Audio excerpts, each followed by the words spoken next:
वक्रतुंड महाकाय सूर्यकोटि समप्रभ निर्विघ्नं कुरु मे देव सर्वकार्येषु सर्वदा। ओम नमः शिवाय। हरे कृष्ण। भगवान श्री गणेश आप सभी भक्तों के जीवन में आने वाली सभी बाधाओं को दूर करें और आपको सुख समृद्धि का आशीर्वाद प्रदान करें। हे प्रिय भक्तों, आज कृष्ण पक्ष की चतुर्थी तिथि है और आज संकष्टी चतुर्थी है।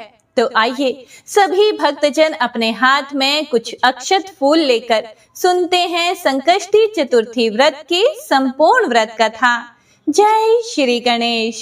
प्राचीन समय में पांडवों ने वनवास के दौरान अनेक कठिनाइयां झेली। एक बार युधिष्ठिर महाराज ने भगवान श्री कृष्ण से पूछा, हे माधव, यह संकष्टी चतुर्थी व्रत क्यों किया जाता है? इसकी महिमा क्या है और इसे करने से क्या फल मिलता है? तब भगवान श्री कृष्ण बोले, हे धर्मराज युधिष्ठिर, संकष्टी चतुर्थी का व्रत स्वयं ब्रह्मा, विष्णु और महेश ने भी किया है। एक बार जब देवताओं और दैत्यों के बीच भयंकर युद्ध हुआ, तब सभी देवता संकट में पड़ गए। असुरों की शक्ति दिन प्रतिदिन बढ़ रही थी। तब सभी देवता गणेश जी की शरण में गए और उनकी खूब स्तुति की और उनसे निवेदन किया कि हे विघ्नहर्ता, आप ही हमारी रक्षा करें। तब गणेश जी ने प्रसन्न होकर कहा, जो भी अश्विन मास की कृष्ण पक्ष चतुर्थी को विधि विधान से व्रत करके मेरी पूजा करेगा, उसके सभी संकट दूर हो जाएंगे और उसे मनोवांछित फल मिलेगा। देवताओं ने उस दिन उपवास रखा, रात्रि में गणेश जी की कथा सुनी और चंद्रमा को अर्घ देकर व्रत पूर्ण किया। इसके फल स्वरूप उनकी सारी परेशानियां दूर हो गई और असुरों पर विजय प्राप्त हुई। हे प्रिय भक्तों, भगवान श्री कृष्ण आगे बोले कि हे युधिष्ठिर, इसी कारण यह व्रत संकटाहरण चतुर्थी कहलाता है। जो भी श्रद्धा से इस व्रत को करता है, उसके जीवन के सभी संकट मिट जाते हैं और वह सुख समृद्धि प्राप्त करता है। हे प्रिय भक्तों, एक समय की बात है जब कैलाश पर्वत पर माता पार्वती और भगवान श्री गणेश विराजमान थे। तब 12 माह की गणेश चतुर्थी का प्रसंग चल रहा था। तब माता पार्वती ने बड़े ही कौतूहल वश भगवान श्री गणेश से पूछा कि हे पुत्र, चैत्र माह की कृष्ण पक्ष की चतुर्थी को तुम्हारी किस स्वरूप की पूजा की जाती है और उसका विधान क्या है, वह मुझसे कहो। माता पार्वती की जिज्ञासा को शांत करते हुए भगवान श्री गणेश बोले, हे माता, चैत्र माह की कृष्ण पक्ष को आने वाली चतुर्थी को मेरे भाल चंद्र स्वरूप की पूजा करनी चाहिए।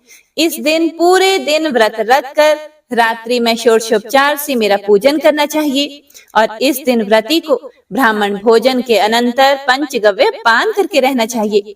यह पूर्ण रूप से सभी संकटों का नाश करता है। इस व्रत के स्मरण मात्र से मनुष्य को सभी सिद्धियों की प्राप्ति सहज रूप से ही प्राप्त हो जाती है। हे माते, अब मैं आपको इस व्रत से जुड़ी एक कथा सुनाता हूँ। आप इसे ध्यान पूर्वक सुनिएगा। सतयुग में मकरध्वज नामक एक राजा हुए थे। वे परम प्रजापालक थे। उनके राज्य में सभी लोग सुखी और समृद्ध जीवन व्यतीत कर रहे थे। सभी वर्ण के लोग अपने धर्म का पूर्ण निष्ठा से पालन किया करते थे। प्रजा निरोगी और स्वस्थ जीवन व्यतीत करती थी। प्रजा में चोर और डाकू आदि का कोई भी भय नहीं था। नगर में रहने वाले सभी लोग उदार, दानी, धार्मिक, बुद्धिमान और सुंदर थे। इतना सुंदर राज्य होने के बाद भी राजा पुत्र सुख से वंचित थे। पुत्र रत्न की प्राप्ति के लिए उन्होंने कई यत्न किए। फिर महर्षि याज्ञवल्क्य की कृपा से उन्हें पुत्र धन की प्राप्ति हुई। पुत्र रत्न की प्राप्ति होने पर राजा की खुशी का कोई ठिकाना नहीं रहा। अब वो अपने राज्य का संपूर्ण कार्यभार अपने मंत्री धर्मपाल को सौंपकर विविध प्रकार के खेल खिलौनों से अपने राजकुमार का पालन पोषण करने लगे। और यहाँ राज्य का शासन अपने हाथों में आ जाने से मंत्री धर्मपाल धन धान्य से संपन्न हो गए। मंत्री महोदय को एक से बढ़कर एक पुत्रों की प्राप्ति हुई। सभी पुत्रों का विधि विधान से पूरे हर्षोल्लास के साथ विवाह संपन्न किया गया। अब सभी मात्र पुत्र धन का उपभोग बड़े जतन से करने लगे। परिवार के सभी सदस्यों में सबसे छोटे पुत्र की पुत्र वधू बहुत ही धर्मपरायण थी। वह भगवान श्री गणेश की परम भक्त थी। चैत्र माह के कृष्ण पक्ष की चतुर्थी आने पर उसने भगवान श्री गणेश की पूर्ण श्रद्धा से आराधना और पूजा की और उनका व्रत अनुष्ठान भी किया। पूजन और व्रत से विचलित होकर सास अपनी पुत्र वधू से कहने लगी कि अरे, क्या तंत्र मंत्र द्वारा मेरे पुत्र को अपने वश में कराने के उपाय कर रही है। अपनी सास द्वारा बारंबार निषेध किए जाने पर भी अपने पुत्र वधू में कोई बदलाव आता ना देखकर सास फिर से बोली कि अरे दुष्टा, मेरे बार बार कहने पर भी तू मेरी बात को अनदेखा कर रही है। मैं तुझे पीट पीट कर ठीक कर दूंगी। मुझे यह सब तांत्रिक विचार पसंद नहीं है। अपनी सास की बातें सुनकर पुत्र वधू ने विनम्रता से कहा कि हे सासू माँ, मैं संकट नाशक भगवान श्री गणेश का व्रत कर रही हूँ। यह व्रत अनुष्ठान करने से मनोवांछित फल की प्राप्ति होती है। अपने पुत्र वधू की बात सुनकर क्रोधवश सासू ने अपने पुत्र से कहा कि हे पुत्र, तुम्हारी पत्नी जादू टोने को उतारू हो गई है। मेरे बार बार समझाने पर भी उसने मेरी एक भी बात नहीं मानी। अब तुम ही इसे मार कर उसकी अकल को ठिकाने ले आओ।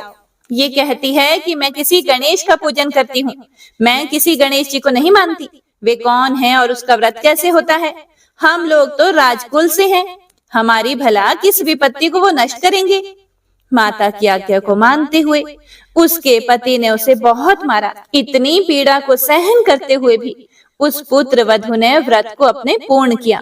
व्रत के अंत में वो भगवान गणेश जी का स्मरण करते हुए प्रार्थना करने लगी और कहने लगी, हे विघ्नेश्वर, हे गणपति, आप हमारे सास ससुर को अपना परचम दिखलाइए ताकि वो आपकी महिमा को समझ पाए और उनके मन में आपके प्रति श्रद्धा भाव जागृत हो जाए। अपने भक्त की करुण पुकार सुनकर भगवान श्री गणेश जी ने देखते ही देखते राजा के पुत्र को अपहरण करके उसे धर्मपाल के महल में कहीं छुपा दिया। उसके बाद राजकुमार के सभी वस्त्र अलंकारों को उतारकर राजमहल में फेंक दिया और खुद अंतर्ध्यान हो गए। इधर राजा ने प्रेम पूर्वक अपने पुत्र को पुकारा, किंतु उन्हें कोई भी प्रत्युत्तर नहीं मिला। प्रत्युत्तर ना मिलने पर उन्होंने शीघ्रता से पुत्र की खोज शुरू कर दी। राजा को अपने महल में पुत्र की पुष्टि ना होने पर वो शीघ्रता से मंत्री धर्मपाल के महल में गए और वहां जाकर अपने पुत्र को खोजने लगे। उन्होंने सबसे पूछा कि मेरा राजकुमार कहाँ है? यहाँ उसके सभी वस्त्र और आभूषण मिल गए हैं, किंतु मेरा राजकुमार कहाँ चला गया है? किसने ऐसा निंदनीय कार्य किया है? हाय, मेरा राजकुमार कहाँ है? राजा की व्याकुलता धीरे धीरे अब बढ़ने लगी थी। राजा की दशा को देखकर मंत्री धर्मपाल ने कहा कि हे राजन, आपका चंचल पुत्र कहाँ है? उसका मुझे कोई पता नहीं है, किंतु मैं अभी पूरे राज्य में बाग बगीचे आदि स्थानों पर उसकी खोज आरंभ करवाता हूँ। उसके बाद व्याकुल राजा नौकरों, सेवकों आदि से कहने लगे, हे अंगरक्षकों, सेवकों, मेरे पुत्र का जल्दी से पता लगाइए। राजा का आदेश मिलने मात्र से राजा के पुत्र की खोज जोरों शोरों से शुरू हो गई, लेकिन राजा के पुत्र का कहीं भी कोई पता नहीं चला। जब राजा के पुत्र का कहीं भी पता ना चला, तब वे सभी सेवक, अंगरक्षक राजमहल में आकर राजा के सामने डरते डरते निवेदन करने लगे, हे राजन, हमें क्षमा करें। अभी तक अपहरणकारियों का कोई भी पता नहीं चला है। राजकुमार को पूरे नगर में किसी ने भी आते जाते भी नहीं देखा है। उनकी बातें सुनकर क्रोधवश होकर राजा ने अपने मंत्री को बुलाया और कहा, हे धर्मपाल, मेरा राजकुमार कहाँ है? मुझे साफ साफ बता दो कि मेरा राजकुमार कहाँ है। उसके सभी वस्त्र आभूषण मुझे दिखाई दे रहे हैं, केवल वही नहीं है।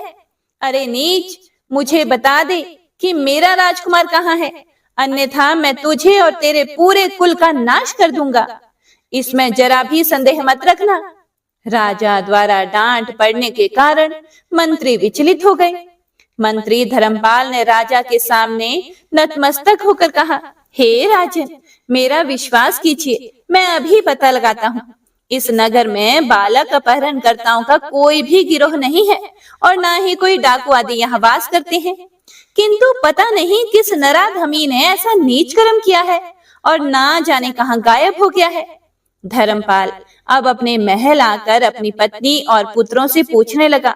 उसने अपनी सभी पुत्र वधुओं को बुलाकर पूछा कि यह नीच कर्म किसने किया है। यदि राजकुमार का पता नहीं चला तो राजन मुझे और मेरे पूरे वंश का विनाश कर देंगे। अपने ससुर की बात सुनकर सबसे छोटी पुत्र वधु ने कहा, हे पिताश्री, आप इतने चिंतित क्यों हो रहे हैं? यह सब भगवान श्री गणेश की लीला है। उन्हीं के ही कोप का परिणाम आप भुगत रहे हैं। इसीलिए आप भगवान श्री गणेश की पूजा आराधना करें।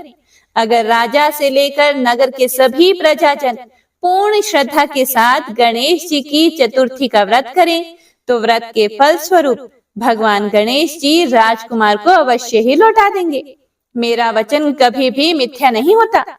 छोटी पुत्र वधु की बात सुनकर ससुर ने कहा, हे पुत्री, तुम सत्य बोल रही हो। तुम धन्य हो। हमारे कुल में एक तुम ही हो जो मेरा और मेरे कुल का उद्धार कर दोगी। भगवान श्री गणेश जी की पूजा कैसी की जाती है वो तुम मुझे बताओ।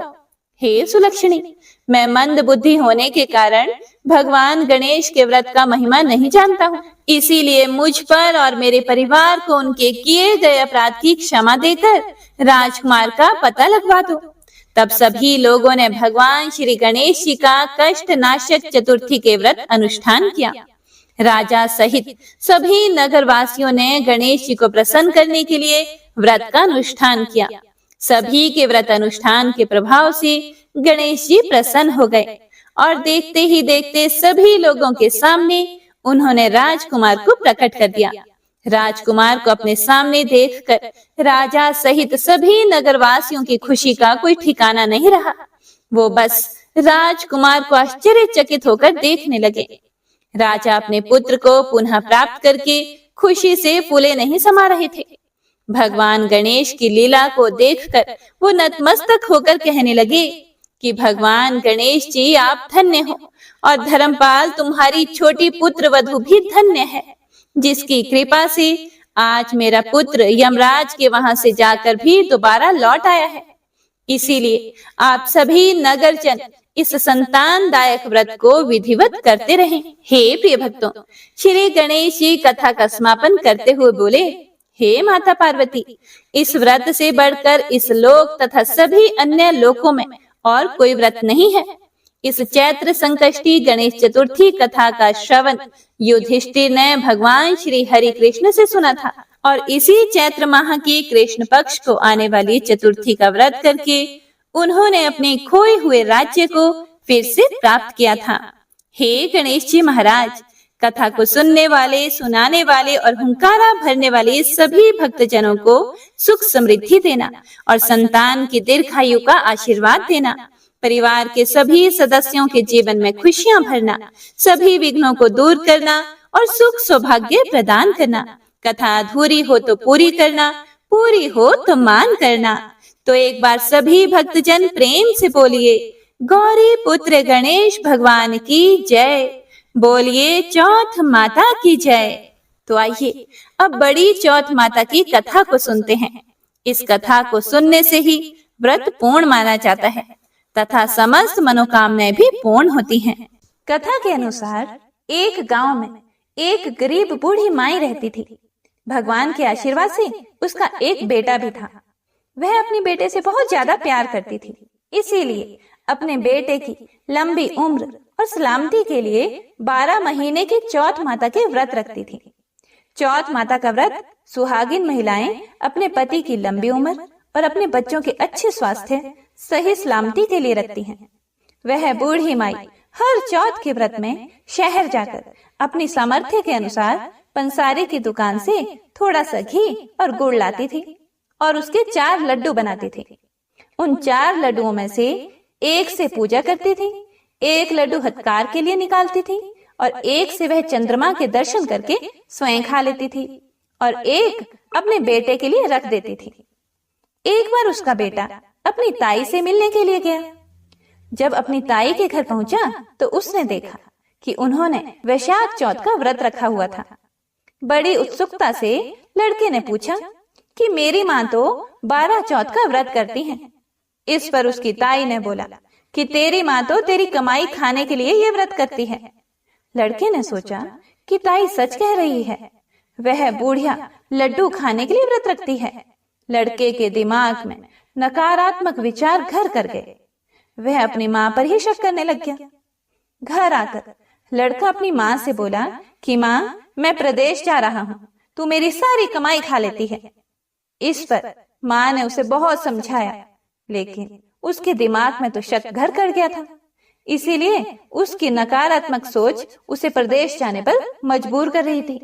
उसकी माँ ने लाख कोशिश की उसे मनाने की, लेकिन वह नहीं माना। इसीलिए उसकी माँ ने उसे अपने साथ ले जाने के लिए चौथ माता की आंखें दिए और अपने बेटे से कहा कि यह आंखें मुसीबत में तुम्हारे काम आएंगी। बेटा कुछ समझ नहीं पा रहा था, लेकिन उसने अपनी माँ की यह बात मान ली और आंखें ले लिए। वह प्रदेश जाने के लिए यात्रा कर रहा था कि उसको एक नगर में जाते समय रास्ते में एक बूढ़ी माई दिखाई दी। लड़के ने जब ध्यान से देखा तो बूढ़िया माई रो रही थी। वह रो भी रही थी और साथ में खीर और पुए भी बना रही थी। लड़के ने पास जाकर पूछा कि हे बुढ़िया माई, आप क्यों रो रही हैं? फिर बूढ़ी माँ ने बताया कि इस नगर की पहाड़ी पर एक दैत्य रहता है। पहले तो वह खाने के लिए इस नगर के लोगों को मार दिया करता था। वह लोगों को मारकर खा लेता था। उसके इस अत्याचार को रोकने के लिए नगर में यह व्यवस्था की गई कि हर घर से एक आदमी को दैत्य के पास भेजा जाएगा। और आज मेरे बेटे की बारी है, इसीलिए मैं रो रही हूँ और उसी के लिए खीर और पुए भी बना रही हूँ।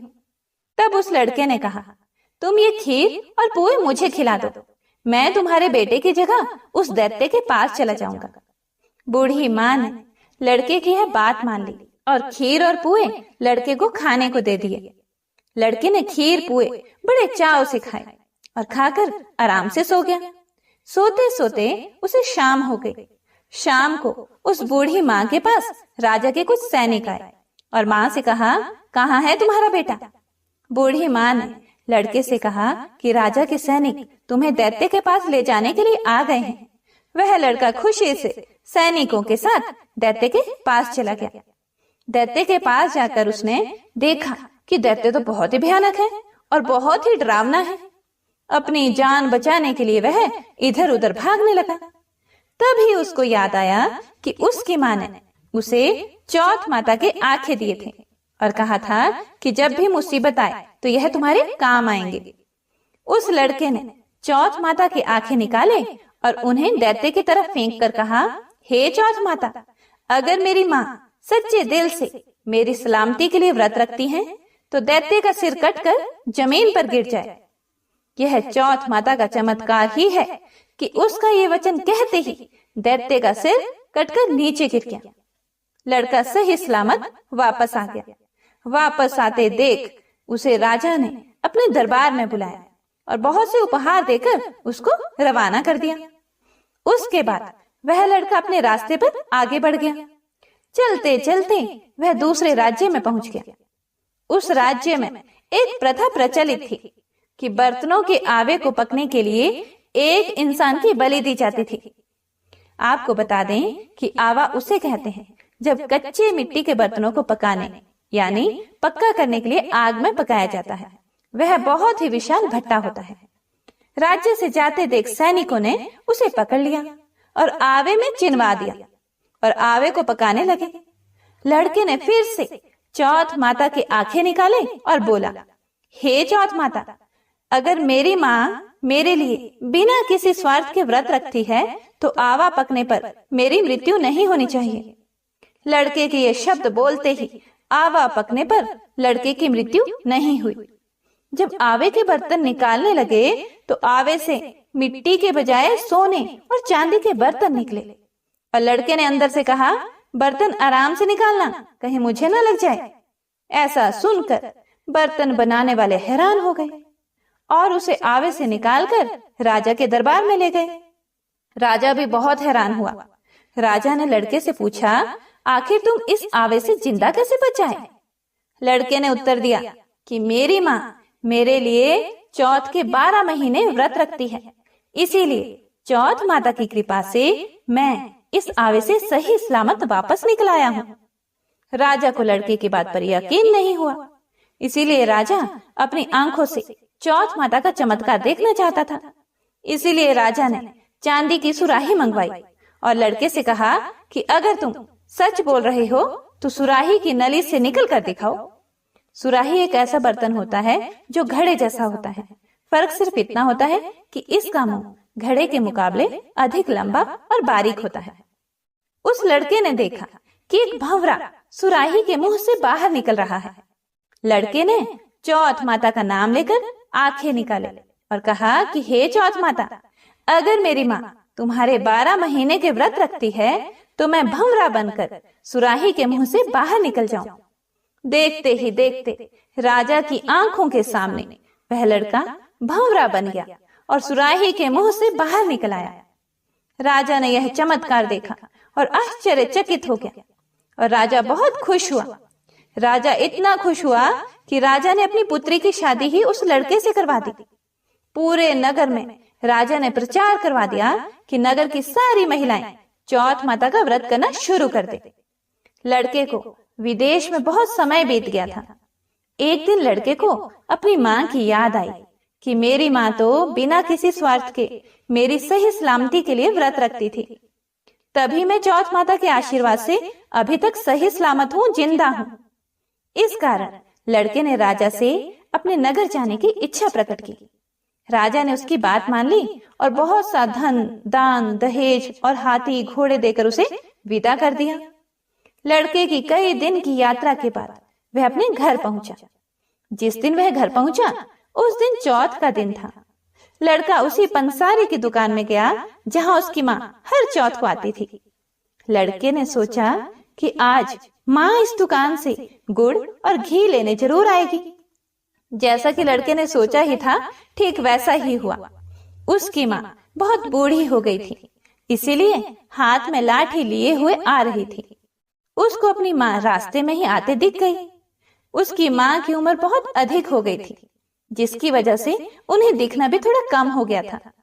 तो लड़के ने उसकी लाठी में पैर मारा और जानबूझकर उसके पुत्र के बारे में अपशब्द कहने लगा।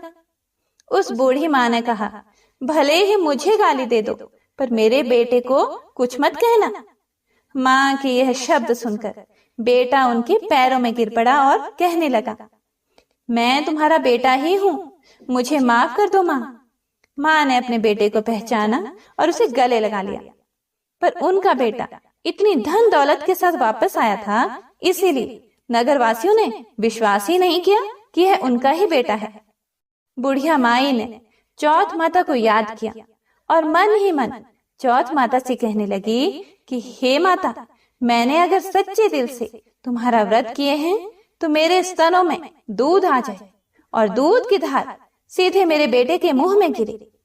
चौथ माता के चमत्कार से बिल्कुल ऐसा ही हुआ। दूध की धार उनके बेटे के मुंह में गिरने लगी। सभी लोग यह देखकर हक्के बक्के हो गए। उन्हें यकीन हो गया कि यह उन्हीं का बेटा है और चौथ माता की जय जयकार करने लगे। उस नगर के सभी लोग चौथ माता का व्रत हर महीने रखने लगे। हे चौथ माता, जैसे बूढ़ी माँ और उसके बेटे की सहायता की, वैसे ही हमारी भी करना। कहानी कहने वाले, सुनने वाले और हुंकारा भरने वाले पर कृपा करना। तो प्रेम से बोलिए चौथ माता की जय, गणपति महाराज की जय, सर्व देवी देवताओं की जय। हे प्रिय भक्तों, अब आइए सुनते हैं संकष्टी चौथ की पौराणिक व्रत कथा। पौराणिक कथा के अनुसार बहुत समय पहले की बात है, भगवान विष्णु का विवाह लक्ष्मी जी के साथ सुनिश्चित हो गया। अब विवाह की तैयारियां भी होने लगी। खूब धूमधाम से विवाह की तैयारियां हो रही थी। सभी देवताओं को निमंत्रण भेजे गए, लेकिन गणेश जी को निमंत्रण नहीं दिया गया था। कारण जो भी रहा हो, अब भगवान विष्णु की बारात जाने का समय आ गया। सभी देवतागण अपनी पत्नियों के साथ विवाह समारोह में आए। सभी ने देखा कि गणेश जी कहीं दिखाई नहीं दे रहे हैं। तब वे सभी आपस में चर्चा करने लगे कि गणेश जी कहीं दिखाई नहीं दे रहे, क्या गणेश जी को न्योता नहीं भेजा गया? या स्वयं गणेश जी ही किसी कारण नाराज होकर विवाह में नहीं आए होंगे। आपस में वे सभी चर्चा करने लगे। सभी को इस बात पर आश्चर्य होने लगा।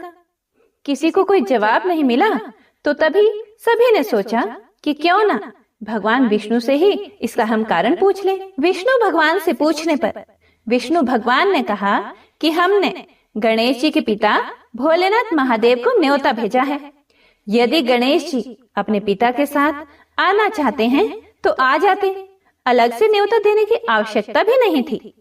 दूसरी बात यह है कि उनको 1.25 मन मूंग, 1.25 मन चावल, 1.25 मन घी और 1.25 मन लड्डू का भोजन दिन भर के लिए चाहिए।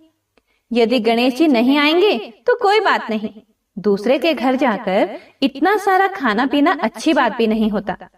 अभी वे सभी यह चर्चा ही कर रहे थे कि किसी ने सुझाव दिया, यदि गणेश जी आ भी जाएं तो उनको द्वारपाल बनाकर बैठा देंगे कि आप घर का ध्यान रखना। आप तो चूहे पर बैठकर धीरे धीरे चलोगे तो बारात से बहुत पीछे रह जाओगे। यह सुझाव सबको पसंद भी आ गया तो भगवान विष्णु ने अपनी सहमति दे दी। अब नारद भगवान को किसी तरह से गणेश जी को बुलाने के लिए भेजा गया। गणेश भगवान ने जैसे ही निमंत्रण सुना, वे जल्दी जल्दी भगवान विष्णु के विवाह में सम्मिलित होने के लिए आ गए। अब जब समारोह में गणेश जी उपस्थित हो ही गए तो जैसा कि सभी देवी देवताओं ने मिलकर विचार विमर्श किया था, तो गणेश भगवान को किसी तरह से समझा बुझाकर घर की रखवाली करने के लिए बैठा दिया गया। अब बारात चल दी। सभी देवी देवता बारात के साथ चल दिए। तब नारद जी ने देखा कि गणेश जी तो दरवाजे पर ही बैठे हुए हैं। तो वे गणेश जी के पास गए और उनसे रुकने का कारण पूछने लगे। नारद जी ने पूछा, क्या बात है गणेश जी, आप द्वार पर इस तरह से क्यों बैठे हो? विष्णु जी ने तो आपको अपने विवाह में सम्मिलित होने के लिए बुलाया था। वे आपको अपने साथ बारात में लेकर नहीं गए? कहीं ऐसा तो नहीं वह आपको अपने घर का द्वारपाल बनाकर यहाँ छोड़कर चले गए हो? गणेश भगवान को सारी बात समझ में आई तो वह बहुत ही क्रोधित होकर कहने लगे, नारद जी, तब तो भगवान विष्णु ने मेरा बहुत बड़ा अपमान किया है। नारद मुनि तो सारा हाल जानते थे कि गणेश भगवान के बिना तो विष्णु भगवान की बारात आगे जा ही नहीं सकती थी। तब नारद जी गणेश भगवान को कहने लगे कि अगर आप अपनी मूषक सेना को आगे भेज दें तो वह रास्ता खोद देंगे, जिससे कि सभी वाहन धरती में धंस जाएंगे। तब तो विष्णु भगवान को आपको सम्मान पूर्वक अपनी बारात में बुलाना ही पड़ेगा। अब भला किस बात की देरी थी? अब तो गणेश जी ने अपनी मूषक सेना को जल्दी से आगे भेज दिया और सेना ने जमीन खोद दी। जब बारात वहां से निकली तो रथों के पहिए धरती में धंस गए। लाख कोशिश करने के बावजूद भी पहिए नहीं निकले। सभी ने अपने अपने उपाय किए, फिर भी पहिए तो निकल नहीं पाए बल्कि टूट गए। अब किसी की समझ में नहीं आ रहा था कि अब क्या किया जाए। तब नारद जी, जो विष्णु भगवान की बारात में पहुंच चुके थे, उन्होंने कहा, आप लोगों ने गणेश जी का अपमान करके अच्छा नहीं किया। यदि उन्हें मनाकर लाया जाए तो आपका कार्य सिद्ध हो सकता है और यह संकट भी टल सकता है। तब शंकर भगवान ने अपने दूत नंदी को भेजा और नंदी ने किसी तरह से समझा बुझाकर गणेश जी को लेकर आए। तब गणेश जी का आदर सम्मान किया गया, उनकी पूजा की गई। तब कहीं जाकर रथ के पहिए निकले। पहिए तो निकल गए, लेकिन वह टूट फूट गए थे, तो उन्हें सुधारता कौन? पास के खेत में खाती मतलब कि किसान काम कर रहा था, तो उसे बुलाया गया। खाती अपना कोई भी कार्य प्रारंभ करने से पहले ओम श्री गणेशाय नमः कहता था, गणेश जी की वंदना करता था। अब जब सभी लोगों ने उससे निवेदन किया तो खाती ओम श्री गणेशाय नमः कहकर मन ही मन गणेश जी की वंदना करने लग गया और देखते ही देखते खाती ने सभी पहियों को ठीक कर दिया। पहियों को ठीक करने के बाद तब खाती कहने लगा, हे देवतागण, आपने सर्वप्रथम गणेश जी को नहीं मनाया होगा और ना उनकी पूजा की होगी। इसीलिए आप सभी के ऊपर यह संकट आया है। हम लोग तो मूर्ख और अज्ञानी हैं, फिर भी हम लोग सबसे पहले गणेश जी की पूजा करते हैं, उनका ध्यान करते हैं। लेकिन आप लोग तो देवतागण हैं, फिर भी आप गणेश जी को कैसे भूल गए? अब आप लोग सबसे पहले गणेश जी का नाम लेकर जाएं, गणेश जी की जय बोलकर जाएं, तो आपके सारे काम बन जाएंगे और कोई भी संकट नहीं आएगा। ऐसा कहते हुए बारात वहां से गणेश भगवान को अपने साथ लेकर चल पड़ी और फिर धूमधाम से विष्णु भगवान का माता लक्ष्मी के साथ विवाह संपन्न हो गया और सभी सकुशल घर लौट आए। हे गणेश जी महाराज, जैसे आपने देवताओं के कार्य को सिद्ध किया, वैसे ही कथा को सुनने वाले, सुनाने वाले और हुंकारा भरने वाले सभी भक्तों के कार्य को सिद्ध करना, सभी की मनोकामनाएं पूर्ण करना। तो प्रेम से बोलिए गणेश भगवान की जय, बोलिए चौथ माता की जय। गणेश भगवान की आरती। जय गणेश जय गणेश जय गणेश देवा, माता जाकी पार्वती पिता महादेवा। एक दंत दयावंत चार भुजाधारी, एक दंत दयावंत चार भुजाधारी, माथे सिंदूर सोहे मूसे की सवारी, माथे सिंदूर सोहे मूसे की सवारी। जय गणेश जय गणेश जय गणेश देवा, माता जाकी पार्वती पिता महादेवा। पान चढ़े फूल चढ़े और चढ़े मेवा, पान चढ़े फूल चढ़े और चढ़े मेवा, लड्डुअन का भोग लगे संत करे सेवा, लड्डुअन का भोग लगे संत करे सेवा। जय गणेश जय गणेश जय गणेश देवा, माता जाकी पार्वती पिता महादेवा। अंधन को आँख देत कोढ़िन को काया, अंधन को आँख देत कोढ़िन को काया, बांझन को पुत्र देत निर्धन को माया, बांझन को पुत्र देत निर्धन को माया। जय गणेश जय गणेश जय गणेश देवा, माता जाकी पार्वती पिता महादेवा। सूर श्याम शरण आए सफल कीजे सेवा, सूर श्याम शरण आए सफल कीजे सेवा, माता जाकी पार्वती पिता महादेवा, माता जाकी पार्वती पिता महादेवा। जय गणेश जय गणेश जय गणेश देवा, माता जाकी पार्वती पिता महादेवा। दीनन की लाज रखो शंभु सुतकारी, दीनन की लाज रखो शंभु सुतकारी, कामना को पूर्ण करो जाऊं बलिहारी, कामना को पूर्ण करो जाऊं बलिहारी। जय गणेश जय गणेश जय गणेश देवा, माता जाकी पार्वती पिता महादेवा, माता जाकी पार्वती पिता महादेवा। प्रेम से बोलिए गणपति महाराज की जय, चौथ माता की जय। हे प्रिय भक्तों, तो यह थी आज की कथा। हमारे चैनल पर चैत्र मास महात्म्य कथाएं भी सुनाई जा रही हैं, तो आप सभी भक्तजन उन कथाओं को सुनकर माता रानी का आशीर्वाद प्राप्त कीजिएगा। विघ्न हरता सुख करता भगवान श्री गणेश और चौथ माता का आशीर्वाद आप सभी भक्तों पर सदा सर्वदा बना रहे। हरे कृष्ण।